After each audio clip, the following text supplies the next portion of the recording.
Okay, we are live with Stephen Robles of Riverside. How you doing, buddy? I'm doing well. Thanks for having me, Chris. I appreciate it. Man, this is amazing. It's like blending both worlds together. You being a big video guy, me being the audio guy. It's like DC and Marvel like got together and made a movie. Absolutely. But, I will say I was audio only for many, many years. I started the Apple Insider podcast in 2015, audio only for many years.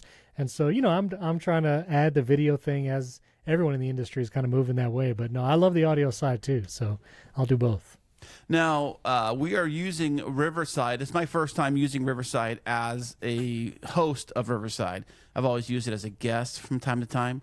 So I'm trying to figure out all the different buttons and walk through all the different things. And when you log into Riverside, your face is like the first thing you see, like on the screen, So you are the face of Riverside.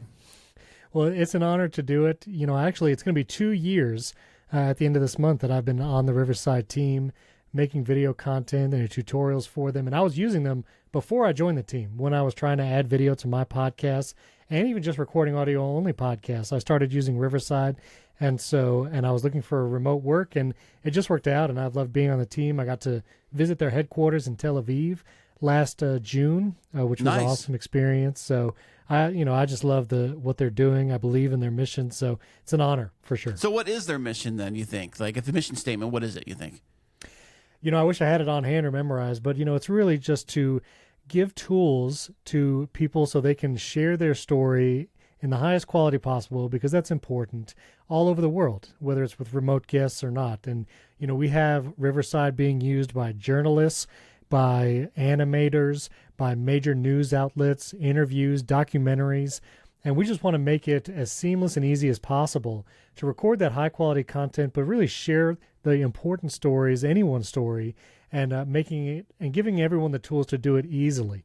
Because while we love recording and you may even enjoy editing, you personally are on the other side of this podcast, but that is usually the most time consuming. And for many people who are like one person shows and they're doing all the production and the editing, it can hinder getting the story out. And so Riverside is just trying to make it as easy as possible so you can do it all, audio, video, high quality, and we'll do all the hard work for you. That's what it's all about, because like me getting into this whole thing, podcasting, generally speaking, was like my whole idea behind the thing was not so much like why we're creating something and what we're talking about. It's more like, can I stitch all this together? Can I make any of this stuff work? Am I talking? Is this actually being recorded? And if is it being recorded, what does it sound like when it's done? Is it even good audio? How do I take that audio, make it sound amazing? I know a lot of people jump into the whole podcasting space, and the first thing they want to go into is like, the marketing side of it all. Like, how do I get this out to everybody? But did you check first, see if it's any good? Let's try that. That's always a big one. So I know you got a big, massive YouTube channel. It's funny about YouTube is that I've been on YouTube probably since before Google owned YouTube, and I just had a channel just for funsies, and I still have it, but I rarely post anything on there. And I have a small number of subscribers, but some of my videos have done fairly well. So when it comes to YouTube, what's the deal with the subscriber count versus the view count? Like, which one is more important to have? It used to be subscriber count, but now it really doesn't matter as much. My channel, I've been really focusing on it the last 2-ish years. And last year I was around 3,000, 4,000 subscribers, and I had a couple of videos hit pretty big about the iPhone 15, talking about the new USB-C port and all the things you can do with it. You mean this phone right here? There it is, yeah. And, I got something like 10,000 subscribers in a month just off of like 2 or 3 major videos.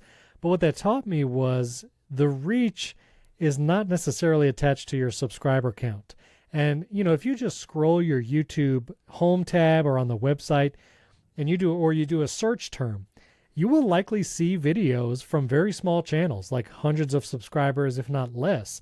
So that should tell you as a YouTube user, like the subscriber count is not what's going to dictate whether YouTube pushes your content in front of other people. It's really the packaging, namely what is the thumbnail, what is the title, is it in a niche or topic that people are actually searching for or looking for, And do you provide that really quick and deep value as soon as someone clicks? The first 30 seconds of a video are really key to making sure people understand what they can expect from the video they're about to invest, whatever, 10, 20 minutes in. So the subscriber count is not a hindrance to views, really. And that can be tough because it's easy to kind of use that as an excuse of like, well, I'm just starting out. I have 0 subscribers. There's no hope. And that's actually not the case at all. Yeah, so I do notice that with YouTube, speaking of getting somebody to, like, you said 30 seconds are the most valuable on your YouTube channel. But what happens if YouTube decides to throw an ad at the front of your video? And there goes your 30 seconds right there, right? I monetize, all the videos on my personal channel. And if someone is on YouTube and watches YouTube and they don't pay for YouTube Premium, they know the ad is coming. At some point, somewhere. Yeah, but also if you don't monetize your videos, there is no ads. So, ironically, that first 1,000 subscribers, what a lot of times is the hardest, and those 4,000 watch hours, you don't have to worry about an ad at the beginning of your video because your channel's not monetized. So if someone clicks as you're in your early stages of growth, they're not going to see an ad anyway. And even when you do choose to monetize, you have the controls. Like, do you want a pre-roll ad or do you just want to put an ad in the middle? You actually have those controls as a YouTube creator. So, and honestly, again, in the last 2 years of my own experience, people, they understand ads, they get it. And if the value that you're bringing is good enough, it's not going to affect whether or not they click. But dude, I am waiting, like, with my old mouse right over that skip button. Like, as soon as it's ready, that's fine. As soon as it's ready, click sure. that thing. It's good. It's good to go. So for sure. I know that with YouTube, they constantly are feeding you similar videos to the column, whether it's below on a phone or to the right side on a computer screen.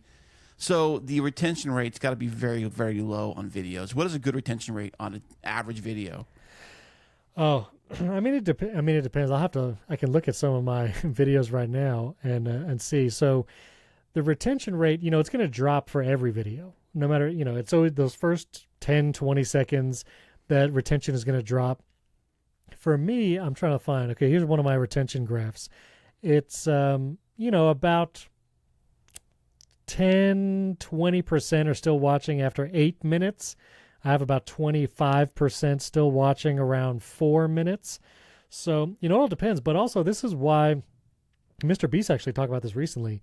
Honestly, longer content, and I'm talking like 20 minutes, 30 minutes, or longer, actually is a good idea on YouTube right now. If you're providing value the whole time, that's the key. You can't just upload a 30-minute video of you rambling and expect it to perform well. But if you have a 20-minute video that's full of solid content, then you can expect to find success. And honestly, it's interesting. One of the most successful topics that I cover on my personal YouTube channel is shortcuts for the iPhone, which is a very niche topic. It's automation. But because I'm actually very instructional, I'm actually teaching people how to build these shortcuts step by step. I had a recent shortcuts video that was 20 minutes long, but people stick around and watch. People that click are invested. And the video itself, it's got like 20, 30,000 views right now. I did one about ChatGPT, 10 shortcuts for ChatGPT since the new app launched. That video's at 72,000 views. And wow, providing value is the key. And yes, you have to grab their attention. And in all my videos, even if you watch that ChatGPT shortcuts video, in the first 20 seconds, I'm telling you, I'm going to show how to summarize an article right from the share sheet on your iPhone. I'm going to show you how to write an email with ChatGPT so you don't have to think about it. So I tell them in the first 20 seconds, here's what the value you're going to get by watching this video. And then I'm just walking them through, And so you say that at the very beginning. So at the very beginning of the video, you kind of explain what this is for and what we're going to do today. Exactly. And that's pretty much, it's kind of that high school speech class. If you ever had speech class back then. I think so. Tell them what you're going to tell them, and then tell them what you told them. Interesting. That's kind of the speech class thing. And so as you're thinking about the first 30 seconds of your YouTube video, tell them what you're going to tell them. Like, here's what we're going to cover. Here's what you'll find valuable. And if that interests you, stick around. And if you want to throw in like a curiosity generating term, you could say, stay till the end and I'm going to do this. And so like in that ChatGPT video, I said, stay till the end and I'm going to show you my personal shortcut that I use to format podcast show notes using ChatGPT, and it does it all for me. So you can just throw in some of those teasers and curiosity-driving moments as well. That's what I started doing on Podtastic Audio, on my audio podcast. Probably, I don't know how many episodes ago. I thought, like, why don't I, instead of just having a cold open or a music open, why don't I just have, like, a recorded tease open at the very beginning and then try to hook, like, I call it the hook. Yeah, and absolutely. And what I'll do is I'll record that at the very end of the episode because I already know what I talked about. Because sometimes you try to create a hook at the beginning and then try to build the show around the hook. No. Yeah, I always do it at the very end. And I would suggest Jay Klaus. He's an amazing creator. He uses Riverside, but he's really been pushing his podcast content on YouTube, full-length video podcasts, and he does a highly produced hook in the first minute. And his, podcast interviews are an hour long or more, but that first minute is just a masterclass of what a great hook could be for a podcast. And that's one of the things I would, remind anyone who's been doing podcasts a long time. And for me, I did audio for such a long time, and the world of podcasting was very different. There would be small talk or banter, and a lot of times it would take a while to get to the actual content. At least that's what I felt a lot of shows did. And as podcasters, if you want to grow your show today, you do have to change that mindset and think like a YouTube creator, where even in the audio version of your show, there should be some kind of hook at the beginning. So for my technology podcast, I spend the first 30 seconds running down what we're going to talk about, telling them what we're going to tell them.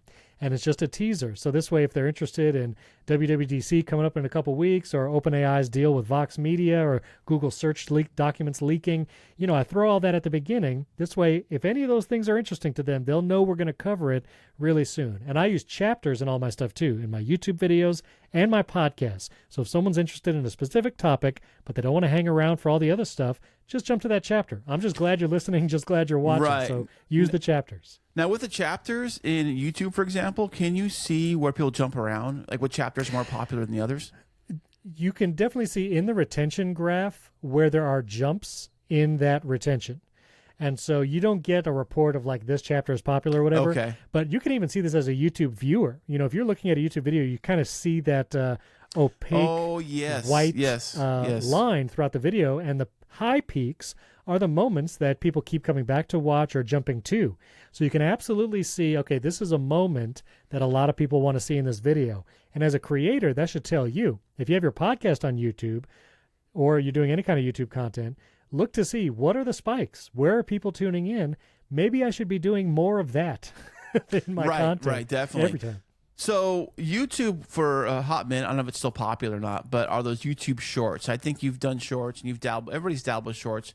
I have it. My son does. He creates shorts all the time. His channel's really kind of exploded, and I don't understand it at all. It's like video game screen recording on his phone or something. That's what the kids are into. I don't know. Video He's 10. Game, huge. They are. I don't know what he does. I mean, I don't know how he got like a couple thousand followers of subscribers or whatever in no time at all.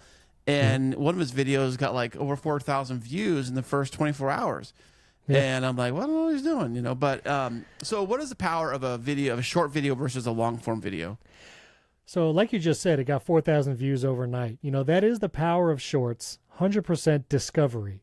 Shorts, TikTok, Instagram Reels, that format of video is how you can be discovered and start having people recognize your content. I would not think of shorts as like your main content. There are channels who only do shorts and they will succeed. A lot of them, honestly, are TikTokers who have come to YouTube, or people who are like old school Vine people. Like, nice. But shorts, I think of it in my world as just the discovery platform. It's not as revenue generating. So if that's a part of your equation. Wait. It's not? You can. No. You can make money on shorts, but you will earn much more doing long form video, getting significant views, especially over time. I have YouTube videos from the start of my channel. Literally my very first video I posted on YouTube, which is about screen time on iPhone. I still get comments from people who are watching that video today. And that video's almost 3-4 years old or something like that. And so that's the power of the YouTube long form content, which if you're really creating valuable stuff, people are going to discover it years from now, which is not necessarily the case with short form content. You might see shorts come up in search results. You might come across it, but a lot of times short form content has like high peaks. Maybe it'll go viral, and then just a very, steep drop and a low, over time, if anything, if people are still watching in months from now. So it's a discovery platform, but for podcasts, huge opportunity for discovery.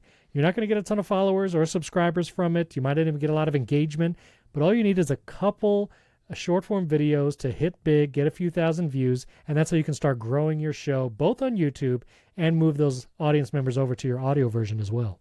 So if you want to grow subscribers fast, would be dumping into shorts would be a good way to dumping shorts sounds weird, but if you put more energy into doing short videos, would that increase your subscriber count quickly?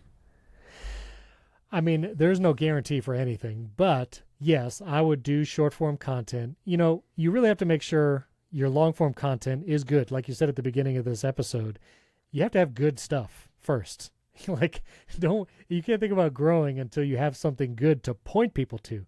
So always focus on the long form content. Make sure you're providing value there so that when people go to it, they'll stick around and that they'll keep coming back. So always focus on that. But yes, to grow, I would, and this is what I try to do with my podcast, I post a short form video, a clip from the show every weekday, Monday through Friday.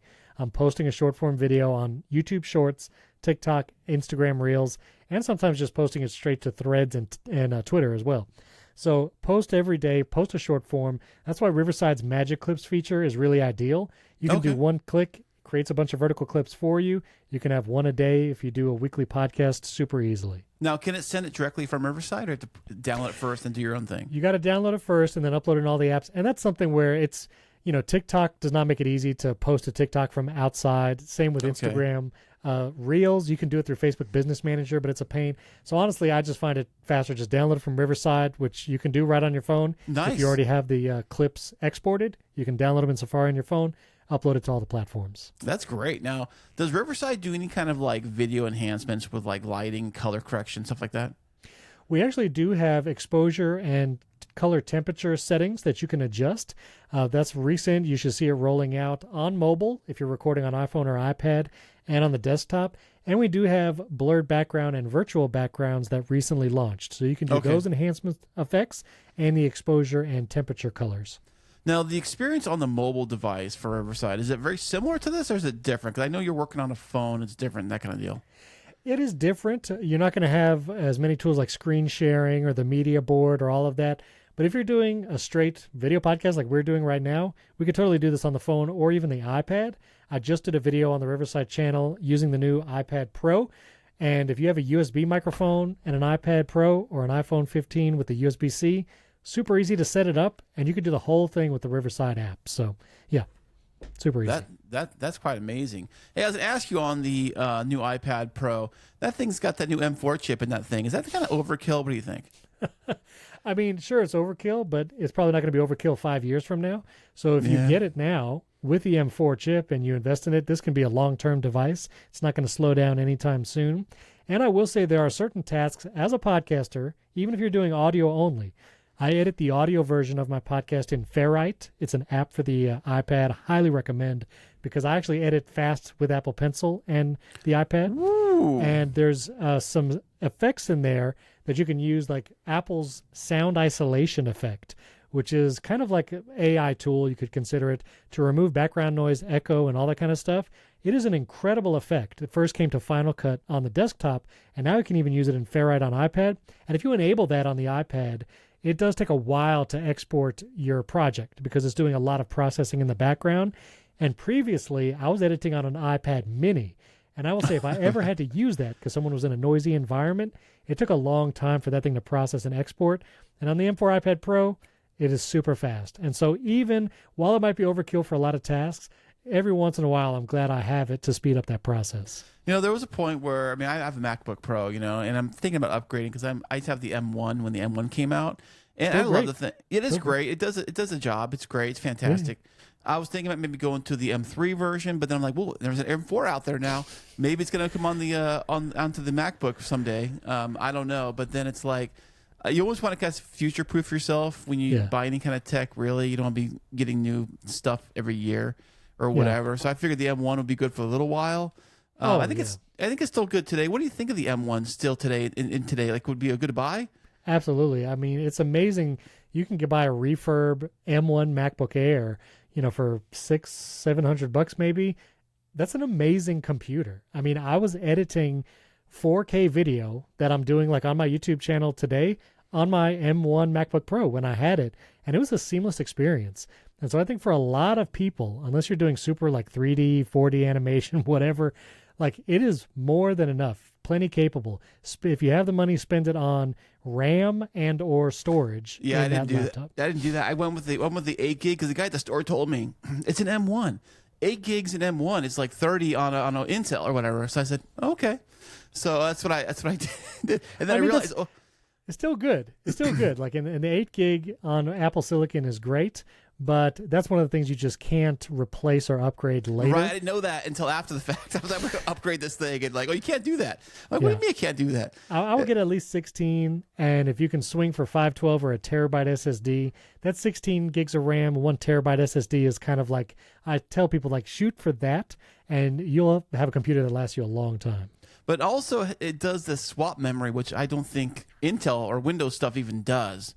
So, how's that work when it swaps the RAM? You have to have enough. You have to fast enough SSD to do memory swap, and I'm not familiar with how it works on Windows. But basically, if you have so many applications running that your RAM is just totally pegged, where you've used it all, like applications are using it, it will actually start using SSD space as RAM, basically, to keep applications active, but the SSD is much slower than RAM, than that unified memory. Right, so you will see a performance drop, but the fact that it can swap means even if you only have 8 gigs of RAM, you'll be fine. Like, you might notice a little bit of slowdown if you have a million Chrome tabs or whatever, but you'll be fine. Right. I saw this video on YouTube where this guy, I've seen a couple of them, but this guy took like he had a MacBook Air M1 8 gig, and he was just like throwing everything at it at the same time, opening every tab, every application he had. He was doing photo editing, he was doing 4K video stuff, and it was still running. It was still running. And I'm like, well, if it can handle that, I mean, it can handle my little audio podcast and maybe a couple of videos. So, and that's basically what I use it for, really, anyways. So, speaking of podcasting and video stuff, how important is it for a podcaster, of any podcaster, to get onto YouTube? I think it's really key in today's world, especially for discoverability. Like we said, you can share audiograms, which is basically, maybe it's animated captions with a little waveform, but no pictures of the hosts. You can share that as short form video, but it's going to get way less engagement and then views long term. And so I would suggest, even if you don't want to publish the full length video podcast just yet, turn on the camera just so you can share that short form video, those vertical videos, as YouTube Shorts, Instagram Reels, or TikToks. But honestly, how I will say easy it is to add video now. Obviously, Riverside, we're doing it right now. It makes it super easy. Use your phone either in continuity camera or our mobile cam feature with Riverside. This is a very high quality camera, and I've done a lot of webcam comparisons on the Riverside channel.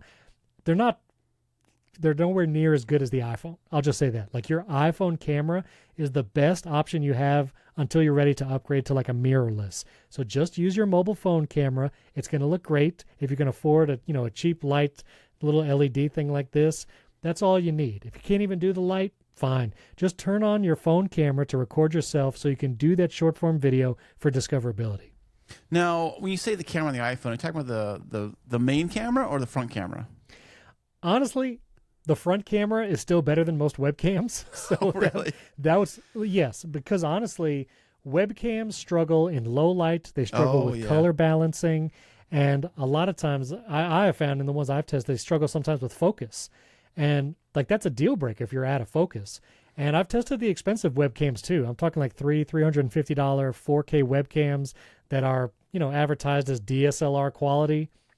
I don't find that to be true. They can look good in the right environment, but personally, I would take the front-facing camera on my iPhone before a lot of those webcams. Well, I also noticed on my MacBook Pro, like the actual camera on that thing, even though it's like a 720 camera, I think, it still picks up a lot of light. Like when I have my other webcam, I'm using an Elgato face cam right now, but I had a different webcam, and it was like super, super dark. I had to like lights and all kinds of stuff. Even with all that, it still was kind of dark and grainy, and so I'd have to like really enhance it. But I noticed when the webcam on the MacBook was on, same lighting, same everything, it was like super bright. It was like, whoa.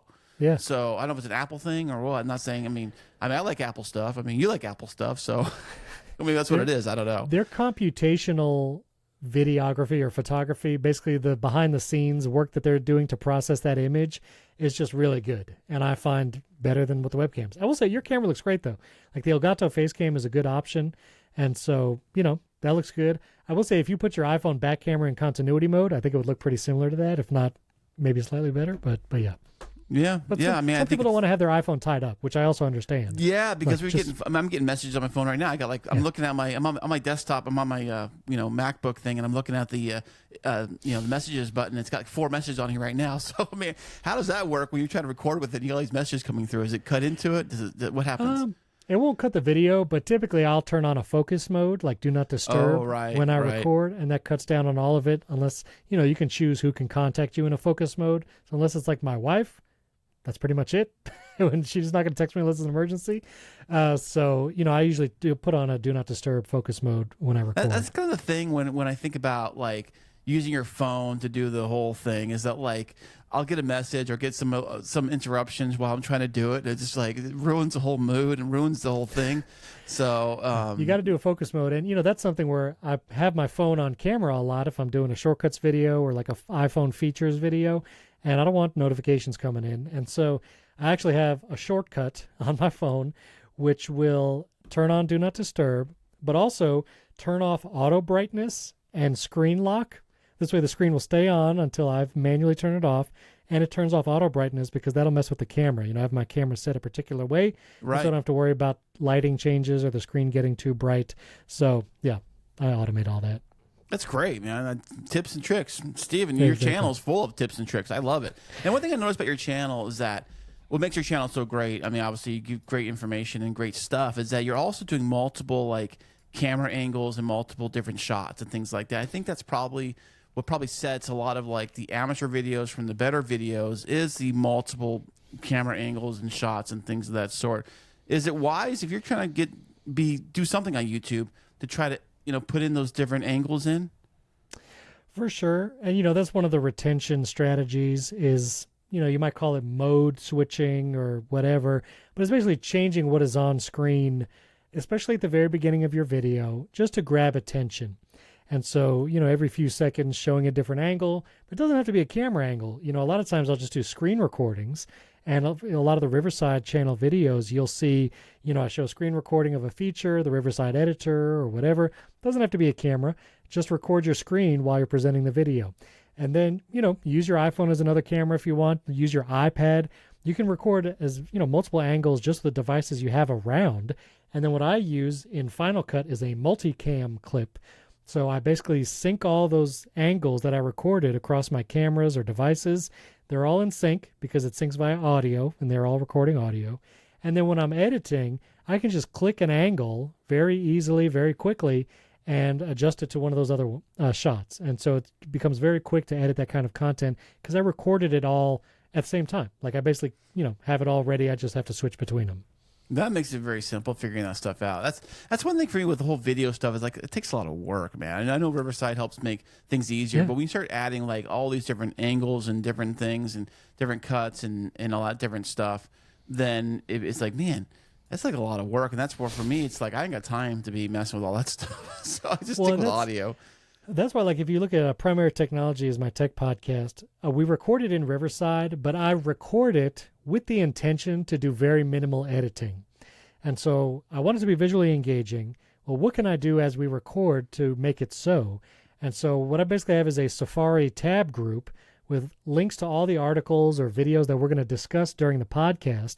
And while we're talking about it, I am using the Riverside feature to share my screen, and I'm showing the article on screen or showing the video on screen, and then I'll take that off. We talk about the next topic, share my screen again, new article, new video. And so by doing that while we record, and it takes some ability to multitask, then in the Riverside editor, it puts it all together automatically. If I shared my screen, it'll focus on that. Then me and my co-host go picture in picture. And then once I stop screen sharing, we become big side by side. And I basically don't edit my podcast. I don't have to edit. We record in such a way where it doesn't take editing. Like I don't have to cut stuff out. I don't have to granularly go through it, which planning is a big part of that. Chemistry with a co-host. But then I can just go into Riverside, set the in and out point, export it, and I'm done.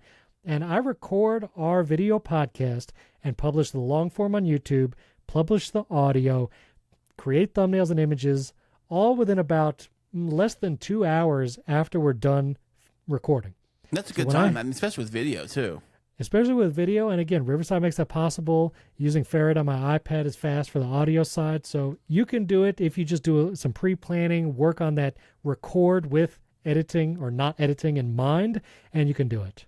That's great. That's good advice, man. That's great stuff. I know, like I said, I mean, this whole video stuff sounds like a nightmare coming into it from an audio-only side, trying to figure out all the camera lighting and what's going to be in the shot and how to figure out all the different recording stuff and transitions and edit. What software do you use to edit? And if you're on a MacBook like I am, how good is just using the iMovie to do basic video stuff? I mean, I've used it, but yeah, iMovie's fine. But again, I think the Riverside editor, like as you will find editing this episode, it might have everything you need. You know, you can lay it out, you can edit it right there.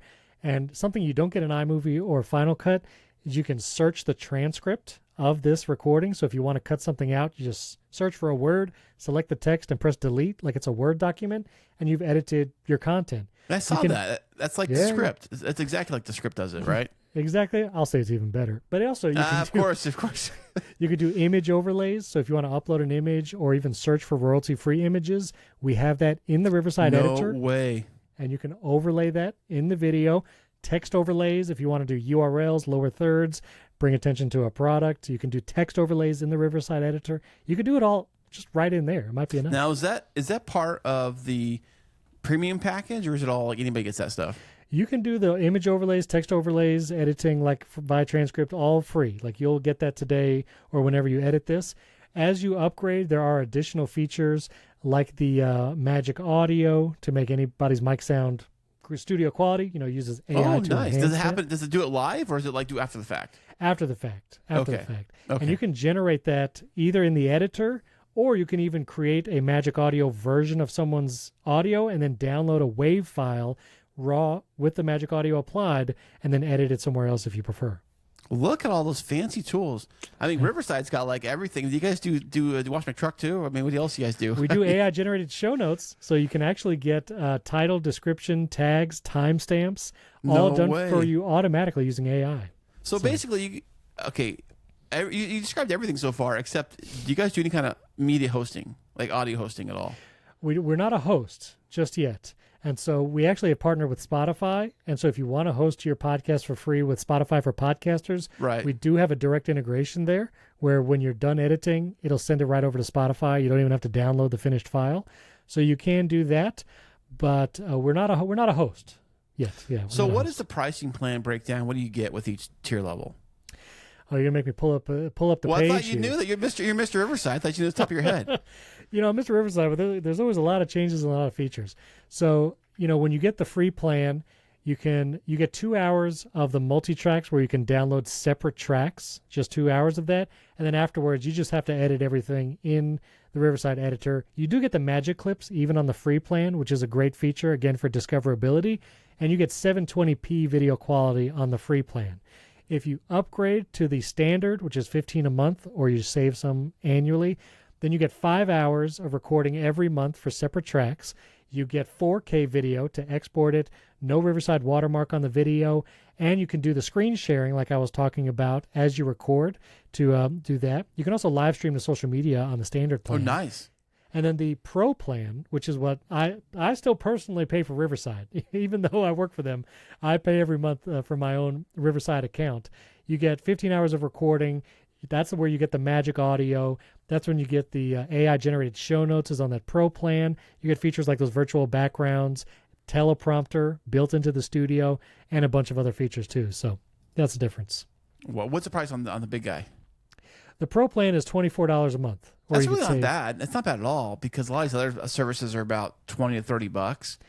Well, and if you think about it, you might pay for a service that gives you those magic clips. You might pay for ChatGPT Plus or whatever to get AI generated show notes from your transcription. You'll get it all in Riverside. So, and honestly, like, again, just for my personal video podcast, the video version, I do it all in Riverside, front to back, and then I upload it to YouTube.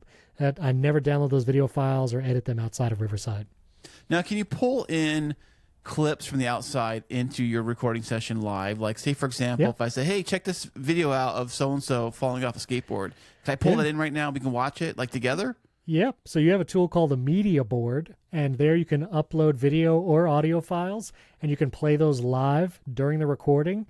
And the best part is, after the fact, if you use the Riverside editor, the Riverside will automatically like put whatever video you shared large and make all the guests picture-in-picture, and then go back once the video is done. And you get separate tracks, if you're on the standard or pro plan, for all those files. So if you did a bunch of media board shares, a bunch of screen shares, you still get the raw video and audio files for the people. And then every screen share or media board file, you get separate tracks, and we'll pad it with blank space, basically, so every track is the same length. So if you want to bring those into iMovie, Final Cut, whatever, you can just drop them all in. They'll all be exactly the same length, but we'll just show like the media board when you had it, or the screen share when you did it, and all that. That sounds amazing. So to run all this stuff on a person's computer, what would be a minimum requirements to do this? Well, the best part is it just runs in the browser. Now, there is some like video processing, but honestly, I mean, your M1 is more than plenty. Okay. So if you have a Mac from the last 10 years, I think you're good.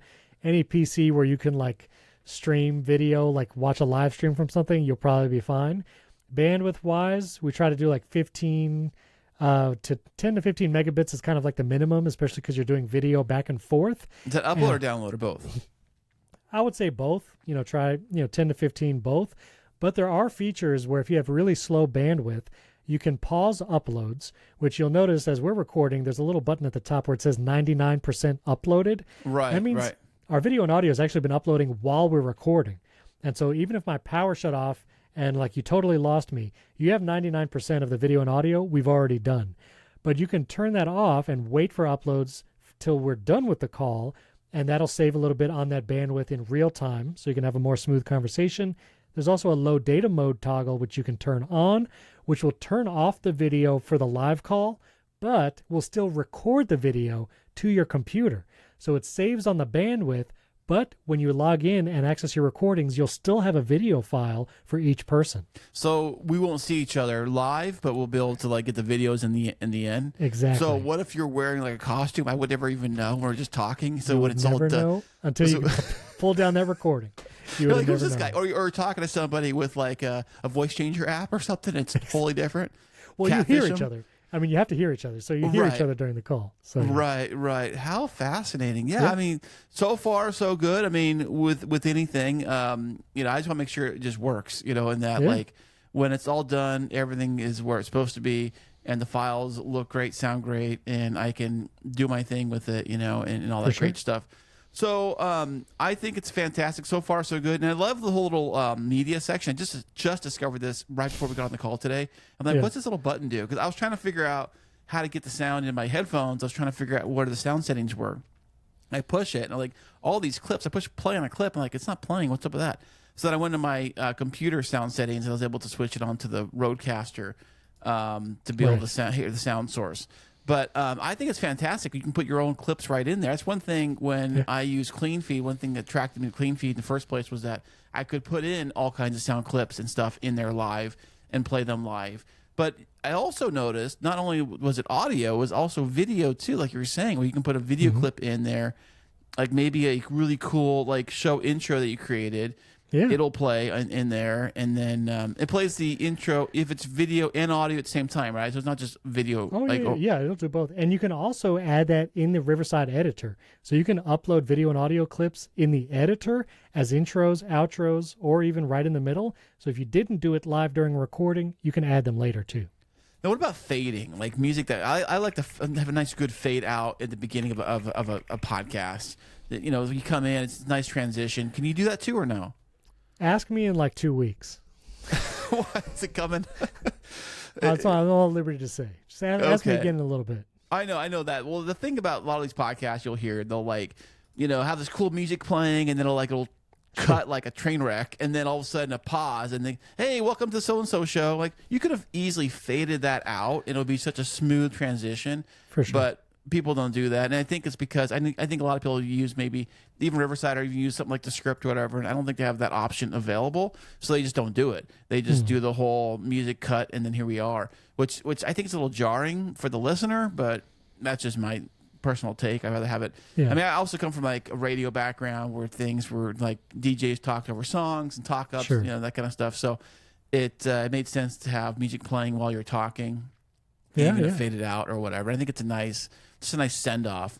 So, For sure. but Steven, this has been so fantastic having you on the show today, and I really appreciate you spending your time with me and going all over great things about Riverside. And being that you are an Apple guy, I got to ask you the biggest elephant in the room is that what is it like having the Apple Vision Pro?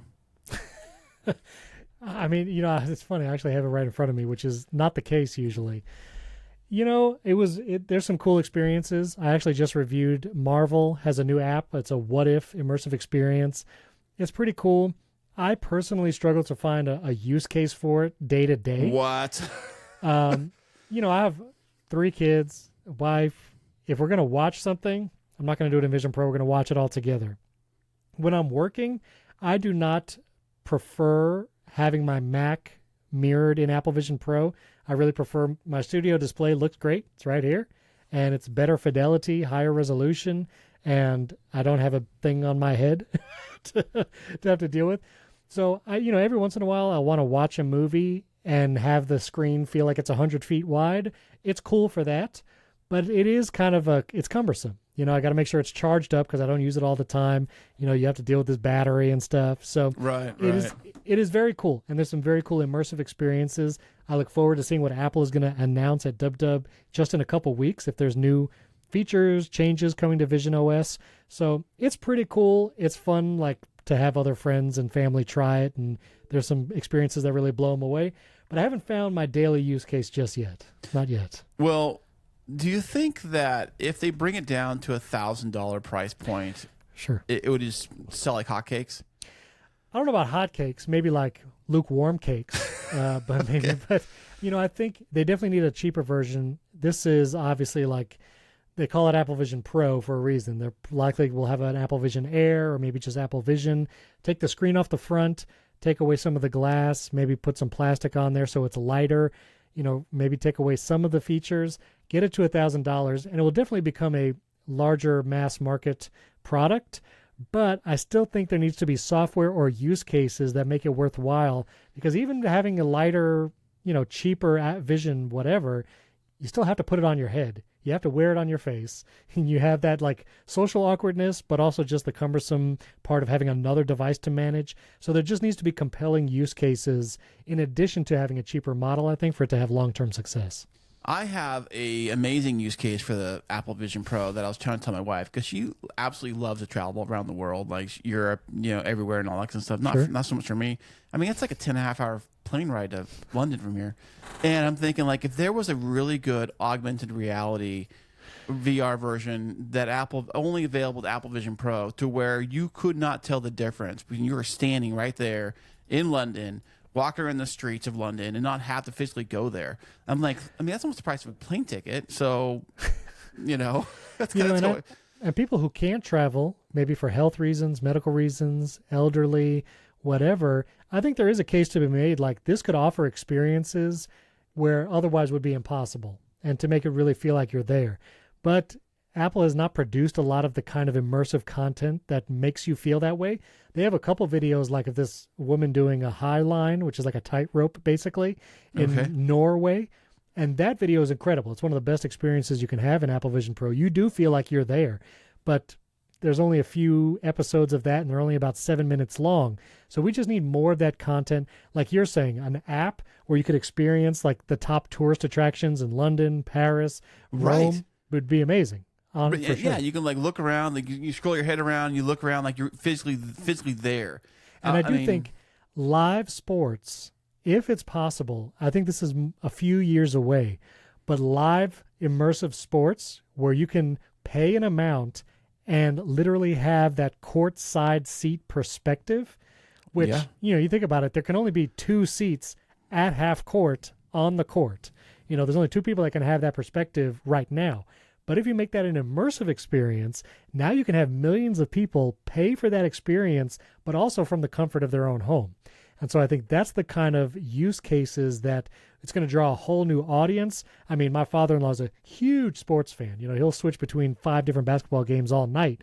And if he could just wear this and feel like he's courtside, I think that might be compelling too. Right, and like I said, it's the putting you in the immersive. I know you're not going to have the same smells, and you're not going to have the taste of food and all that kind of stuff. Sure. But with the audio is spatial audio, and they figure out a way to make it sound like you hear a bicycle going by and whatever, and then the double-decker bus goes by and that kind of thing and all that stuff. Yeah. And I know there are some things like that with the YouTube VR on the Oculus that I've played with. And they can kind of, I don't know. Now, how does that compare to the Oculus? Is it, I'm sure it's like light years better, I'm guessing, but. Well, I've had limited experience. I tried a Quest 2 a couple of years ago. And, you can feel some immersive environment, like games and stuff. I played like the Star Wars game where I was like, force grabbing stuff. Like that's cool.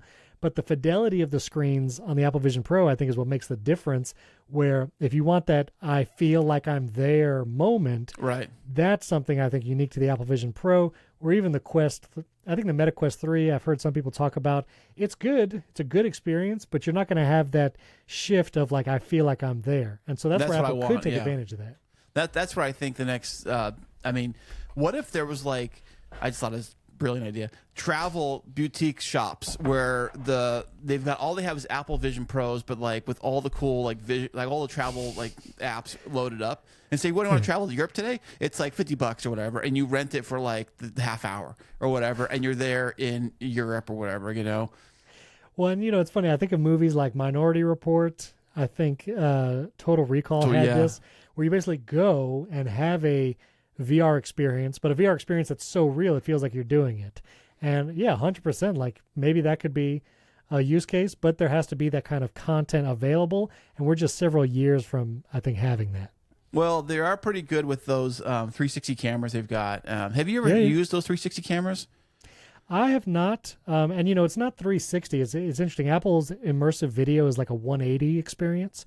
So if you look all the way to your side, you'll eventually get to just black. Nice. The immersive video actually stops, and you can actually see these cameras now. There's been pictures at the Slam Dunk contest, I believe, where Apple captured some video from that, and you can see it's like a stereoscopic camera. So there's 2 lenses capturing basically what your eyes would be seeing, so they can split it and do that 3D effect. So it's actually like more 180 than 360. Yeah, they're fun toys, but I think after a while of just using it, especially if there's not a lot of use case for them every day, then it just becomes another thing you throw on your desk, and you're like, maybe I'll use it, maybe I won't. I don't know. Right, right. It needs more content for sure. Definitely. Like my son's got the Oculus, and they were all into it the first like 2 weeks, but then after a while, I don't think he even uses it anymore. So that's the thing. There has to be a compelling use case to how to charge it, put this thing on your face, and then wear it for hours. So we'll see. Right. Well, Steven, this has been so fantastic having you on the show, man. I really appreciate you stopping by and telling us all the great, wonderful things in your tech world and with Riverside and all that great stuff. Where can everybody find out all about you and your channel, all your stuff, man? For sure. Well, first go to riverside.fm, and you can definitely check it out there. And then go to youtube.com/riversidefm. I have a bunch of videos on there about Riverside, podcasting, just tips to get started, and gear recommendations, so you could do that. And if you want to find me personally, beard.fm is my website. Nice, because you got the beard. It makes sense, right? I can't grow a beard. But I wanted a really short URL that was easy to remember, and that one has been pretty provocative when I say it. So beard.fm, and people rarely forget it. Nice. Well, thank you so much for stopping by today, man. I appreciate this. Absolutely. It's been a pleasure.